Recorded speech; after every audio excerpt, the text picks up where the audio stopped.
नमस्कार. मी पोट्यो. आज आंदोलन झालं, पण आंदोलन यशस्वी झालं, आंदोलन अयशस्वी झालं असं कोणीही समजू नका.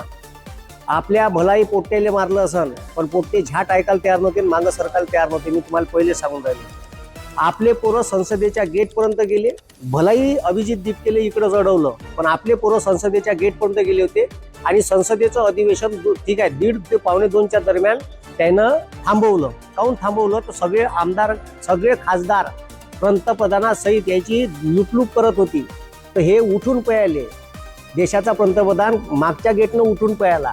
सगळ्या खासदाराची एवढी दांदरली होती का यायले वाटलं का घरात यायले घुसून मारते का काय. आणि आता तशीच वेळ होती. पोलीसवाल्यांनी बॅरिगेट लावले. त्याच्यानंतर डायरेक्ट ठीक आहे तिथं जे संसदेच्या समोरचे ठीक आहे जे आर्मीचे लोक होते त्यांना बंदुका आपल्याकडे दिल्या. आणि एवढ्या तयारीत होते का उद्या जर पोरं आले आज तर पोरावर गोळीबार सुद्धा झाला असता अशी परिस्थिती होती. आपले पोरं गेटवर गेले. फक्त अभिजित दीपके तिथपर्यंत पोहोचू नाही दिले पोलिसांना. आणि जाण्याचा प्रयत्न केला तर आपल्या पोरावर ठीक आहे लाठीचार्ज केला. पण माय म्हणणं एक आहे का इंडिया अलायन्सचे खासदार मेले होते का? तो भोकात गेला. माझ्या पक्ष काही लेणं देणं नाही. ठीक आहे. आणि तो काँग्रेस गेला चुलीत. मला काही लेणं देणं नाही. ठीक आहे. काल राहुल गांधी जर त्या स्टेजवर आले असते म्हणलं असतं का मी उद्या 100-150 खासदार घेऊन येतो, तर याची अवकात नव्हती लाठीचार्ज करायची. समजलं का? आणि हे यानं गू खाल्लाय साध्या भाषेत. साल्याले सुधी भाषा समजत नाही. मला झ्याट लेणं देणं नाही. अरे म्हाताऱ्या बायाले सोडलं नाही, पोरीले मारलं.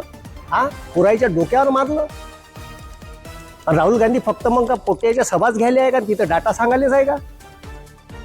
माया राहुल गांधीवर सरळ आरोप आहे. आणि या इंडिया अलायन्सच्या प्रत्येक खासदारावर आहे. तुम्ही झोपले होते का? म्हणजे आंदोलनाच्या अगोदरल्या दिवशीपर्यंत तुम्हाला तिथं फोटो स्टेजवर फोटो काढायला येते, पोट्याचा गर्दीचा मॉप जमवायला येते, रील्स बनवायला येतं का तुम्ही तिथं?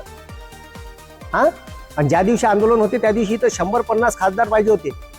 अंडे टाकत होते का त्या संसदेत? एवढं मोठं आज सरकार बदललं असतं या देशाचं सरकार. अशी वेळ होती सरकार बदलायची. साली यायले सरकार बदलायचं नाही. यायचा अहंकार यायच्या डोक्यात घुसून आहे ना. अरे मोदीची सत्ता पलटवायची होती तर आज बदलली असती सत्ता. आज वेळ होता. आज बंद्या भारतातून लोक आले होते. आणि मजाल नसते या कोणा त्या सैनिक हिचं पॅरामिलिटरी फोर्सची पोरायले हात लावायची. तुम्ही जर तिथं असते तर. तू आहे तुमच्या खासदाराच्या जिंदगानीवर साल्यो मराज साले.